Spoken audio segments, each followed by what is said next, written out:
창세기 3장 1절에서 15절까지 보시겠습니다. 우리 한 절씩 교독하겠습니다. 소리를 조금만 좀 키워주세요. 3장 1절을 제가 먼저 읽겠습니다. 그런데 뱀은 여호와 하나님이 지으신 들짐승 중에 가장 간교하니라. 뱀이 여자에게 물어 이르되 하나님이 참으로 너희에게 동산 모든 나무의 열매를 먹지 말라 하시더냐.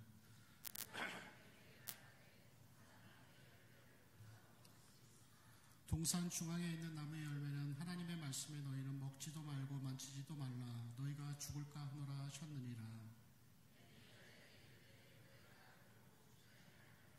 너희가 그것을 먹는 날에는 너희 눈이 밝아져 하나님과 같이 되어 선악을 알 줄 하나님이 아시느니라.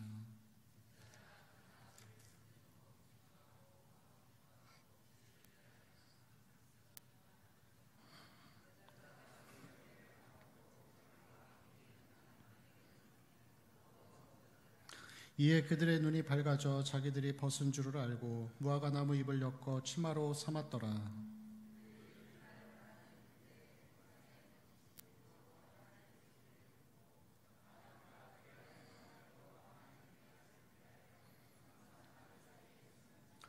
여호와 하나님이 아담을 부르시며 그에게 이르시되 내가 어디에 있느냐.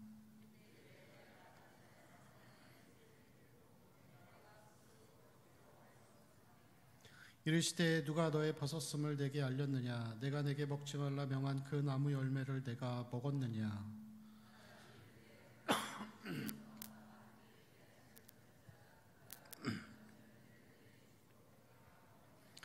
여호와 하나님이 여자에게 이르시되 내가 어찌하여 이렇게 하였느냐. 여자가 이르되 뱀이 나를 깨므로 내가 먹었나이다.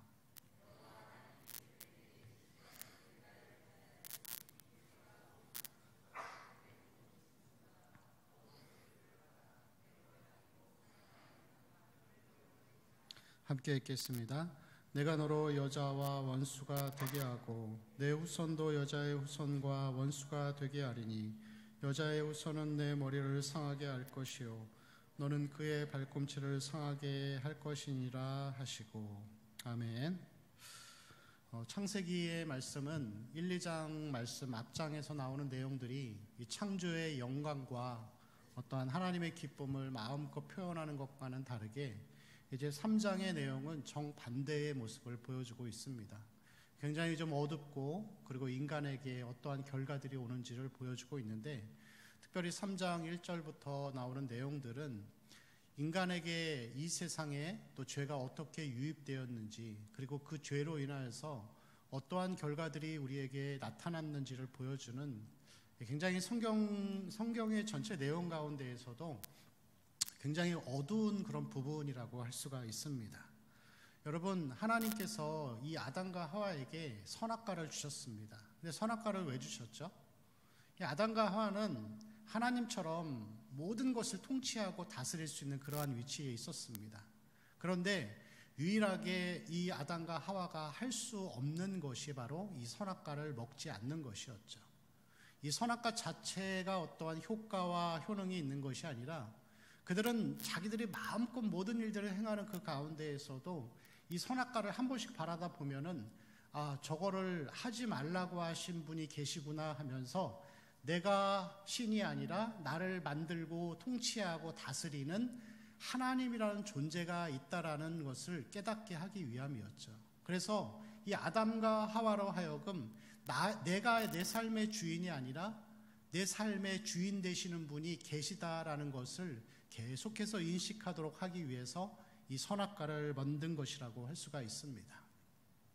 특별히 오늘 말씀 가운데에서 이제 뱀이 와서 아내인 하와를 꿰는데, 이 5절 말씀을 보니까 같이 한번 읽을까요? 너희가 그것을 먹는 날에는 너희 눈이 밝아져 하나님과 같이 되어 선악을 알 줄 하나님이 아심이니라. 자, 먹는 동기가 무엇이죠? 하나님과 같이 되고 싶어서. 다시 표현하면 금지사항이 없었으면 좋겠는 거예요. 더 쉽게 얘기하면 일상을 살아가는 모든 삶의 방식과 기준이 그냥 나 하고 싶은 대로 하면서 살고 싶은 거예요. 누군가의 통치나 누군가의 통제를 받지 않고 그냥 내가 원하는 대로 살고 싶은 거죠. 이 자녀들을 키우다 보면은 어린 아이들은 이 어렸을 적에는 뭐가 제일 되고 싶냐 그러면은 빨리 어른이 되고 싶다 그래요. 왜 그러죠? 부모가 통제하잖아요. 공부해라, 자라, 학교 가라, 이빨 닦아라. 이게 싫은 거예요. 사람은 본능적으로 자기가 하고 싶은 대로 하면서 살기를 원하며 바라며 살아갑니다. 그것을 우리는 죄라고 표현하는 것이죠. 그것을 내가 하고 싶은 대로 하는 것이 바로 원죄, 죄라고 하는 것입니다. 그리고 이 죄로 인하여서 파생되는 여러 가지 행동과 행위들을 악이라고 표현하는 것입니다. 그래서 죄는 근본이고 악은 죄로 인하여 나타나는 여러 가지 결과물들이라고 할 수가 있습니다. 그래서 이 죄라고 하는 것은 마음의 중심의 동기이고, 그리고 악은 마음의 동기로부터 시작되어지는 여러 가지 생각과 행동들이라고 할 수가 있습니다. 그리고 우리 하나님은 행동을 보고서 그 사람을 판단하시지 않고 그 사람의 마음의 중심을 보시고 판단하십니다. 특별히 오늘 이 말씀 가운데에서 선악과를 따먹은 이 하와, 아담에게 여러 가지 죄의 결과들이 나타나는 것을 볼 수가 있습니다. 자, 1절 말씀을 우리 한 번 더 같이 읽을까요? 그런데 뱀은 여호와 하나님이 지으신 들짐승 중에 가장 간교하니라. 뱀이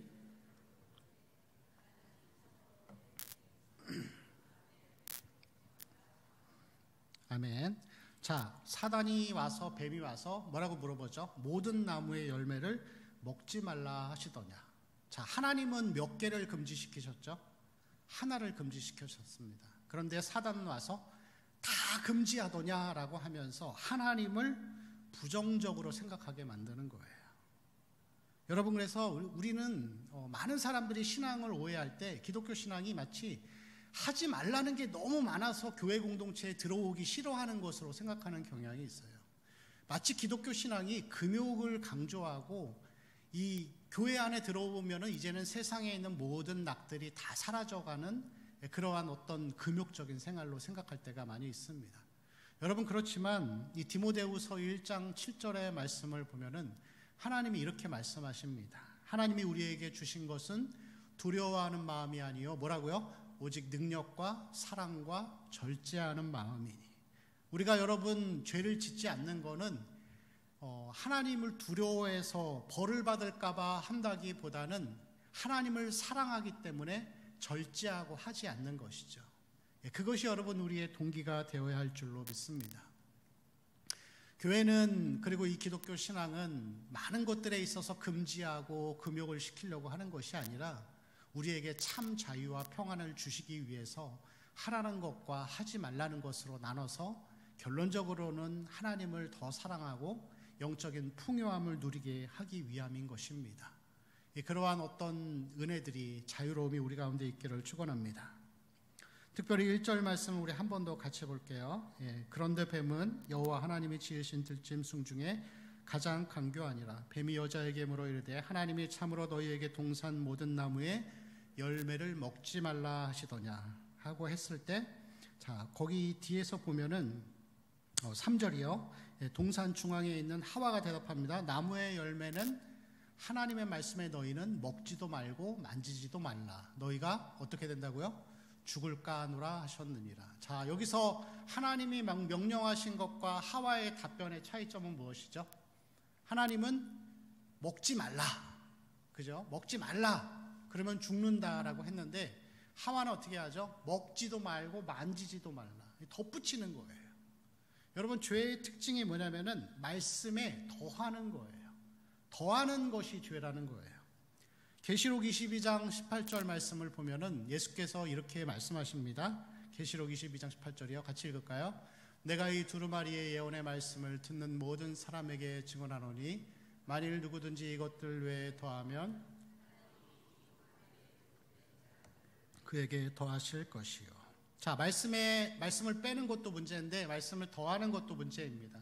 그래서 우리가 이 카톨릭과 함께 갈 수 없는 이유는, 카톨릭은 말씀에 더해서, 우리는 이 교회의 하나의 기둥은 진리인데 카톨릭은 세 개의 기둥이 있어요. 그게 뭐냐면 말씀이고 전통이고 또 하나는 체험인 거예요. 자기들이 체험한 것을 통해서 있다라고 확신하면 그것이 곧 진리와 같은 것이 돼버립니다. 그래서 우리는 죽으면 천국 가든지 지옥 가잖아요. 그러나 그들은 더해서, 경험을 더해서 연옥이라는 것을 추가합니다. 그리고 어린 아기들이 죽으면은 가는 영아 림보라는 그러한 세계도 있다라고 하면서 그러한 것들을 더하는 일들을 행하게 되는 것이죠. 그게 하나의 이 죄의 결과라고 할 수가 있습니다. 이 하와의 답변을 보면 또한 이 죄의 결과들은 먹지도 말고 만지지도 말고 죽을까 한다라고 하면서 하나님의 말씀을 교묘하게 왜곡시키는 것을 볼 수가 있습니다. 여러분, 우리가 말씀을 더하진 않잖아요. 우리는 연옥을 믿지 않고 영아 림보도 믿지 않지만 그리스도인들을 공격하는 사단의 가장 효과적이고 교묘한 방법 중에 하나가 뭐냐면은 말씀을 왜곡시키는 거예요. 여러분, 하나님을 말하고 예수님을 말한다고 해서 그게 다 하나님 말씀은 아닌 것입니다. 여러분, 성경을 볼 때 잘 보셔야 돼요. 하나 예를 들어볼까요? 우리 잘 알고 있는 그 야베스의 기도 있죠. 원컨대 두 가지의 기도의 제목입니다. 나의 지경을 넓혀주시고 그 다음 뭐죠? 환난을 벗어나 근심이 없게 하옵소서. 그럼 여러분, 우리는 이 기도가 한 15년, 한 20년 정도 전에 굉장히 우리나라에 유행했어요. 책도 굉장히 많이 팔리고. 그럼 여러분, 이게 무슨 뜻일까요? 그냥 그 책을 쓴 저자의 말과 같이 이 땅에서의 어떤 지경들이 넓혀지고 이 땅을 살아가는 동안에 근심이나 환난이 없는 그런 상태, 땅의 복에 대한 부분들을 이야기하는 것일까요? 여러분, 그것을 재해석해 보면은 이 야베스는 갈렙의 후손이었습니다. 갈렙의 후손, 갈렙이 받은 땅은 어디였죠? 헤브론 땅이에요. 이미 받았어요. 이미 받은 땅이에요. 그 이미 받은 땅에서, 헤브론 땅에서 지경을 넓혀달라라고 하는 것은, 여러분, 가나안 땅을 들어간 것은 구원받은 자들이 땅을 넓혀가면서 자기의 영적인 영역을 넓혀가는 거예요. 거룩한 삶을 넓혀가는 것을 얘기하는 거예요. 우리 마음 가운데 보이지 않지만 나의 성품이 점점 예수 그리스도를 닮아가고 하나님을 닮아가는 것이 지경을 넓히는 거예요. 환난을 벗어나 근심이 없다라고 하는 것은 이 땅에 살면서 아무 걱정하지 않고 사는 것을 말하는 것이 아니라 좌로나 우로나 치우쳐서 혹시라도 하나님의 심판에 빠지지 않도록 말씀 중심으로 직진해서 가라는 것을 이야기하는 것입니다. 여러분, 해석이 달라지죠? 저도 몰랐습니다. 저도 야베스의 기도의 그 책을 보고서는 한 10년 동안 열심히 기도했던 것 같아요. 이 땅의 기도의 제목을 놓고서. 근데 10년 동안 제가 가족을 위해서 지경이 넓혀지고 환난이 벗어나게 되고 기도했을 때 여러분, 그게 이루어졌을까요? 소원 성취가 안 됐습니다.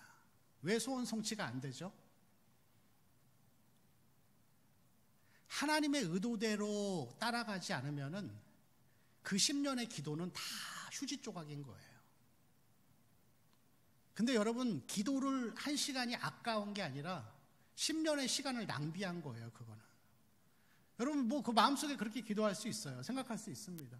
아니, 그래도 하나님께서 이 땅에서 땅의 복도 주신다고 약속했고, 있습니다. 땅의 복도 주시고 하나님 보호해 주시는 거 맞죠. 근데 여러분, 중요한 것은 뭐냐면은 하나님은 진리의 하나님이고 신실하신 하나님이기 때문에 성경이 말하는 그 본문을 가지고서 그대로 바른 의도를 이해하고 순종해야만이 그게 하나님 뜻을 따라가는 거예요. 만약에 여러분 보호해 주시고 지경을 넓혀준다고 하면은 다른 본문을 갖고 얘기를 했어야죠. 근데 여러분, 우리가 성경을 보면서도 왜 그 모든 성경 가운데에서 하나님의 뜻을 우리가 잘 발견하는 게 중요한 거예요. 이 책을 썼던 저자가 왜 그러한 현세적인 복을 자꾸만 강조할 수밖에 없었는가 하면은 그 해석의 바탕이 신학과 교리가 아니라 묵상에 근거했기 때문에 그런 것입니다. 우리도 여러분 그런 함정에 다 빠질 수 있습니다. 과부의 두렵던 얘기를 들으면서 헌신하라고 할 수도 있고, 다 그러한 우리가 오류들에 빠질 수 있지만, 여러분, 그래서 우리가 마음속으로 성령께서 우리 마음을 비춰주시고 진리를 바르게 하나님 원하시는 의도대로 잘 이해하며 나아가는 삶이 굉장히 중요한 부분이라고 할 수가 있습니다. 여러분, 우리가 시간을 낭비하지 않도록 하나님의 뜻을 또 오해하며 그르치며 내 생각대로 그렇게 생각하지 않도록 성령께서 우리의 마음을 균형 잡게 해주시기를, 그렇게 되기를 기도하고 소망합니다. 두 번째 결과물은 뭐냐면 우리 3절 말씀 한 번 더 같이 읽겠습니다. 시작. 동산 중앙에 있는 나무의 열매는 만지지도 말라. 너희가 죽을까 하노라 하셨느니라. 아멘. 자, 하나님이 선악과를 따먹으면 반드시 어떻게 된다고요? 반드시 죽죠. 근데 이 하와는 어떻게 얘기하죠? 죽을까 하노라면서 죽을 수도 있고 안 죽을 수도 있다. 여러분, 결과를 약화시키는 거예요. 근데 여러분, 이 3절을 보면은 특별히 6절 볼까요? 6절을 읽진 않을 건데요. 이 열매를 보니까 어떻다고요? 보암직도 같고 먹음직도 같고 탐스러운 거예요. 여러분, 사람이 죄를 질 때는 그 죄를 짓고자 하는 대상을 봤을 때 굉장히 매력적으로 보여요. 그러면서 그 죄를 짓고 나도 결과가 내가 반드시 대가를 치른다라고 생각하지 않는 거예요. 도둑질하는 사람이 돈이 생각이 나니까 어느 가정집에 침입을 하는 거예요. 그 돈을 훔치는 거예요. 근데 여러분, 이 도둑이 마음속에 그럴 것 같아요. 아, 나 100% 잡힐 거야. 그리고 도둑질하는 사람은 없어요. 자기는 어떤 결과를 받을 건지에 대해서 스스로가 합리화시키고 정당화시키면서 그 죄를 탐하기 시작하는 것입니다. 여러분, 이거는 단순하게 어떤 절도나 이런 것만을 말하는 것이 아니라 모든 우리의 모습 가운데에서 다 적용이 되는 것입니다. 우리가 죄로 여겨지는 것이 있다면 우리가 그것을 지음으로 인해서 아무렇지 않을 것 같이 생각하지만, 여러분, 그렇지만 하나님은 갈라디아서 6장 7절 말씀에 이렇게 말씀하고 있습니다. 갈라디아서 6장 7절입니다. 스스로 속이지 말라. 하나님은 업신여김을 받지 아니하시나니 사람이 무엇으로 심든지 그대로 거두리라. 의와 진리 가운데 살면 반드시 하나님이 보상해 주십니다. 그러나 믿음 가운데 살지 않고 정욕과 죄악 가운데 살면 거기에 대해서도 반드시 우리는 결과를 거두게 되어 있습니다. 이 죄에 대한 심각성이 우리가 깨달아지는 은혜가 있기를 소망합니다.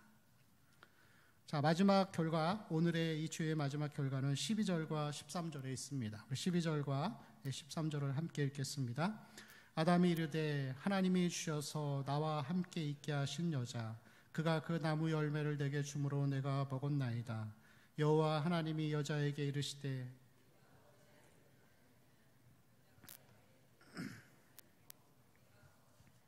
아멘. 자, 열매를 먹었냐라고 물어봤을 때 12절에 보니까 아담이 뭐라고 얘기하죠? 아담이 하나님이 주셔서 나와 함께 있게 하신 여자. 여러분, 책임을 누구한테 돌리죠? 첫 번째는 하나님이 나에게 주신 여자, 하나님께 책임을 돌리는 거예요. 그리고 그 다음은 누구에게 책임을 돌리죠? 아내에게 책임을 돌리는 거예요. 자, 13절을 보니까 여자에게 또 물어보는 거예요. 내가 어찌해서 이렇게 했느냐 했을 때 여자가 뭐라고 얘기하죠? 뱀이 나를 깨므로 내가 먹었다라고 얘기를 하는 거예요. 이 하와는 누구에게 책임을 전가하죠? 뱀에게 책임을 지고 자기는 책임을 회피하는 거예요. 여러분, 죄 가운데 사는 사람들의 가장 큰 특징은 자기 잘못을 인정하지 않아요. 그리고 그거는 나이가 들어갈수록 더 심해지는 것 같아요. 그리고 저도 그렇게 될까봐 좀 걱정도 됩니다. 그래서 오래 살진 않았으면 하는 마음도 있습니다. 교회 안에 은혜가 떨어지면 내가 문제라고 생각하지 않는 거예요. 책임을 자꾸 전가하는 거죠. 하나님 은혜가 충만해지면 내가 하나님 앞에 엎드리게 되어 있습니다. 왜냐하면 하나님의 복음의 빛이 나의 어두움을 비추시기 때문에 그렇게 되는 것이죠. 교회가, 우리의 삶이, 우리의 가정이 하나님의 은혜의 빛이 비춰지기를 소망합니다. 은혜가 고갈되고 상실되어가는 이 시대에 다시 하나님이 우리의 마음을 비추게 하시는 그 은혜가 있어야 할 줄로 믿습니다. 여러분, 그런데 이 죄의 결과들과는 또 반대로 우리가 절망하지 않을 수 있는 것은 하나님의 은혜는 이 어두운 3장 가운데서도 계속 비춰지고 있다는 것입니다. 우리 9절 말씀 한번 같이 읽어볼까요? 시작. 여호와 하나님이 아담을 부르시며 그에게 이르시되 내가 어디 있느냐. 자, 하나님이 아담을 부르세요. 자, 아담이 지금 어디 있죠? 나무 사이에 숨어 있습니다. 하나님 눈에 안 보이죠. 근데 여러분, 하나님이 진짜 어디 있는지 몰라서 물어보셨을까요? 그건 아닐 겁니다. 뭐 어떤 신학자들은 그렇게 이야기합니다. 이 상황에서 만약에 아담이 하나님 앞에 나와서 자기 잘못을 인정하고 용서를 구하면은 조금은 결과가 달라지지 않았을까라는 생각을 하더라고요. 저도 어느 정도 동감을 합니다. 그러나 여러분, 특별히 15절 이 우리가 읽었던 마지막 말씀을 보면은 여자의 후손에 대한 이야기를 하시면서 하나님께서 이 모든 죄의 책임과 이 결과들로부터 예수 그리스도를 통한 십자가의 죄의 해결과 화해와 용서와 영생에 대한 내용들을 이렇게 최초로 암시하고 있습니다. 그래서 여러분, 우리에게는 소망이 있는 것이죠. 여러분, 우리는 구원을 받았습니다. 예수님을 믿어서 구원을 받았는데 이 구원을 받았다는 것은 이 원죄에서, 죄의 책임에서 구원을 받은 거예요. 근데 여러분, 우리가 구원을 받았지만 여전히 우리 그리스도인들 안에는 죄의 책임은 벗어났지만 죄의 세력과 오염이라는 부분에서는 여전히 있는 거예요. 여러분, 우리 마음속에 하나님 은혜가 있으시죠? 성령이 내주하십니다. 그런데 그것만 있지 않고 죄에 잔존하는 세력도 있는 거예요. 그리고 이 두 가지가 우리를 계속 싸우고 갈등시키면서 은혜는 하나님 곁으로 있게 하려고 하고 죄는 자꾸만 우리로 하여금 하나님을 멀어지게 하려는 그러한 이 영적인 싸움과 충돌이 계속해서 있게 되는 거예요. 그럼 여러분, 이 싸움, 영적인 싸움 가운데 살아가는 우리 그리스도인들은 그럼 어떻게 살아야 할까요? 여러분, 잘 생각해 보세요. 자, 처음에 원죄는, 선악과를 따먹은 거는 하나님같이 되려고 내 하고 싶은 대로 하고 싶어서 시작된 거예요. 마음의 동기가 그거죠.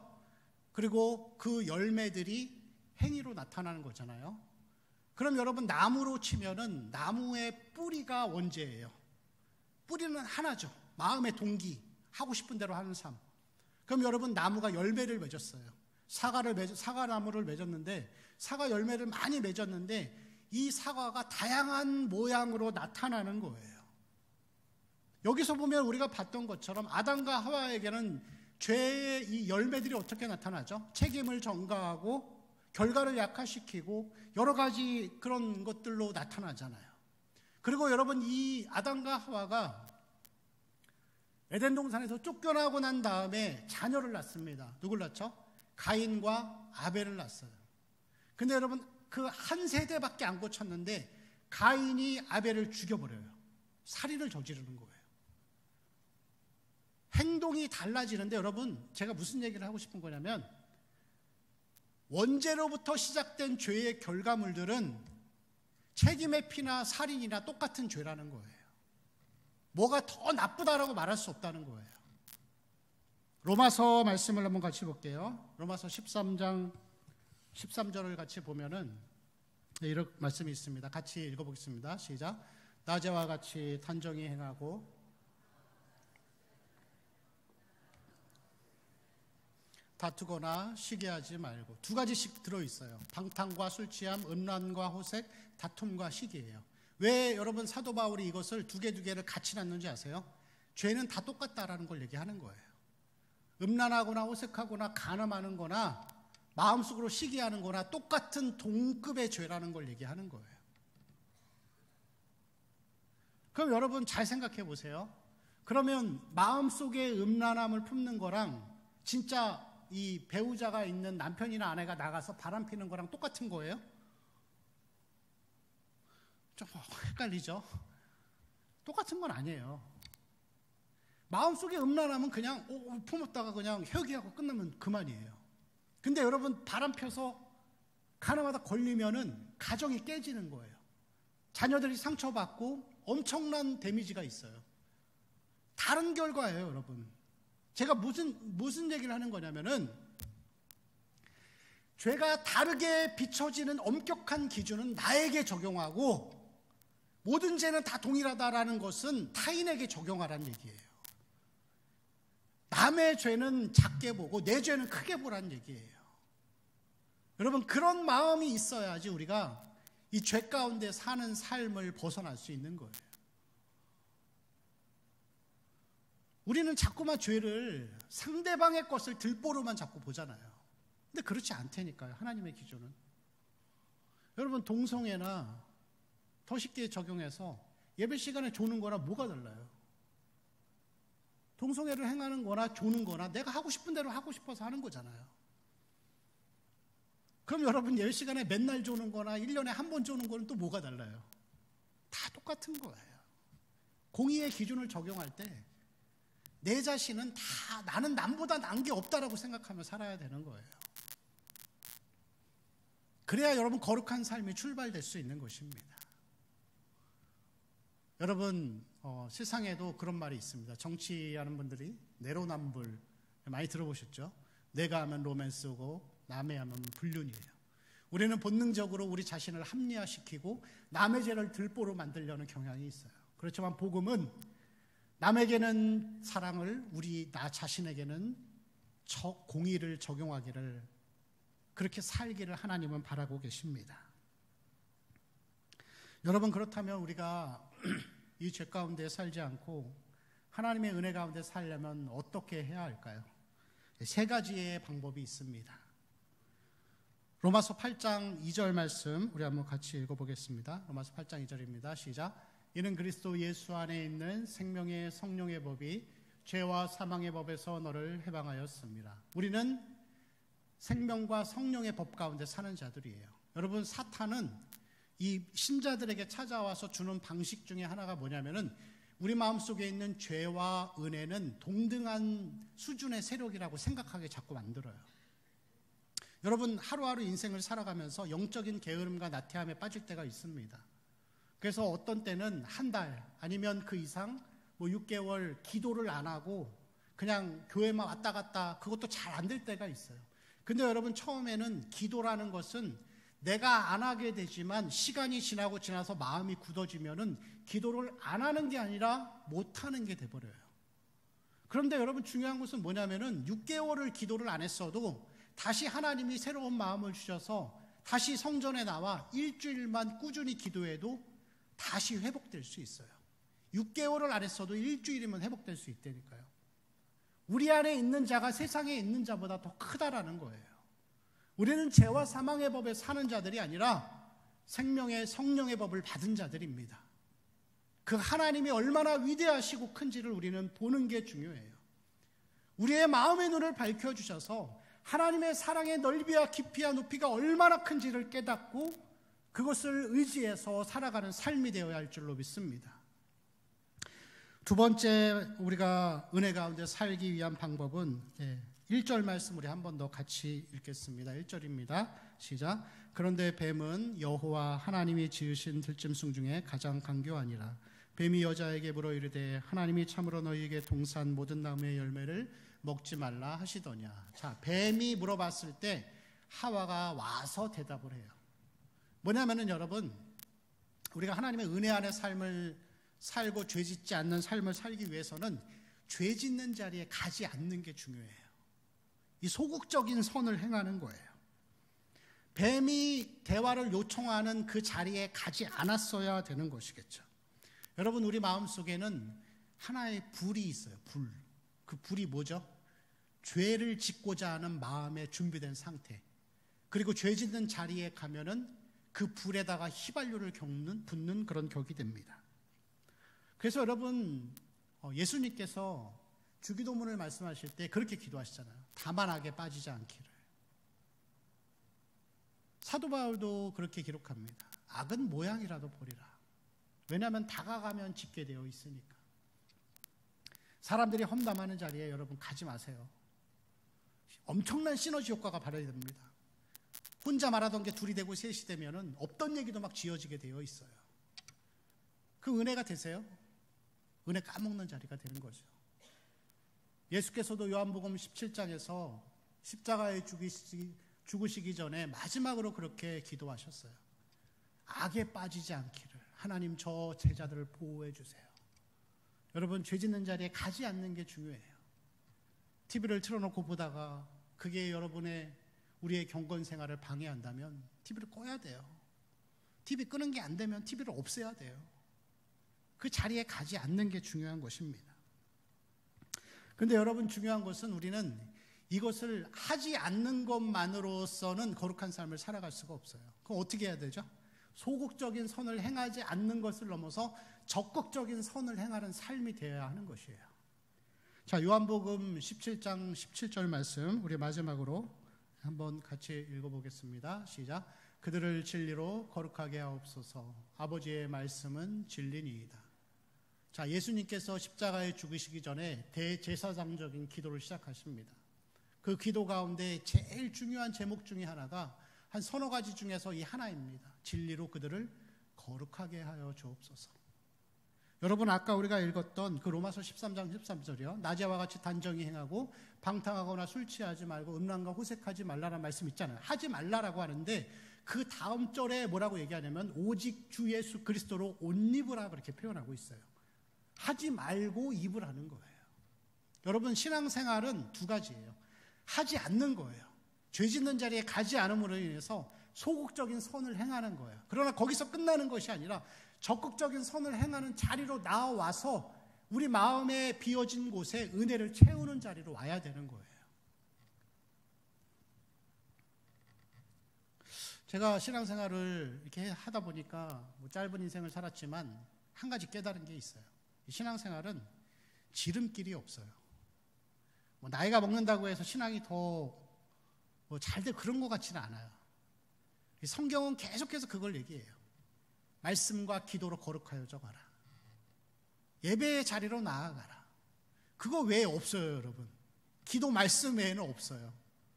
아무리 여러분 좋은 설교를 듣고 다 해도 본인이 하나님 앞에 나와서 적극적인 선을 행하지 않으면은 금세 꼬꾸라져요.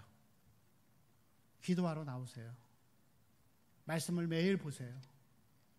우리의 마음을 은혜로 채우시기를 바랍니다. 그러한 은혜들이 있을 때 우리가 이 죄 가운데 사는 삶이 아니라 하나님의 은혜 가운데 사는 삶이 될 줄로 믿습니다. 사단은 지금도 울부짖는 사자와 같이 우리의 마음을 공격하고 흐트러뜨리려고 의심하게 하고 불신하게 하고 하나님을 원망하게 합니다. 여러분, 기도의 자리, 말씀의 자리에 나와서 매일매일 주 예수 그리스도로 옷을 입고 그 은혜로 채워지는 삶이 되시기를 축원합니다. 우리 같이 기도하겠습니다. 함께 기도하실 때 하나님 주신 말씀을 기억하면서 같이 기도하셨으면 좋겠습니다. 소극적인 선을 행하며 더 나아가 적극적인 선을 행하는 삶, 진리로 말씀으로 기도로 거룩해져가는 삶을 통하여서 예배의 자리로 나아가는 삶을 통하여서 2020년 한 해 하나님 앞에 승리하는 삶이 될 수 있도록 위해서 같이 기도하시고, 교회를 위해서, 우리 환우들을 위해서, 또 나라 민족과 가정을 위해서도 우리 주여 한번 외치고 통성으로 기도합니다. 주여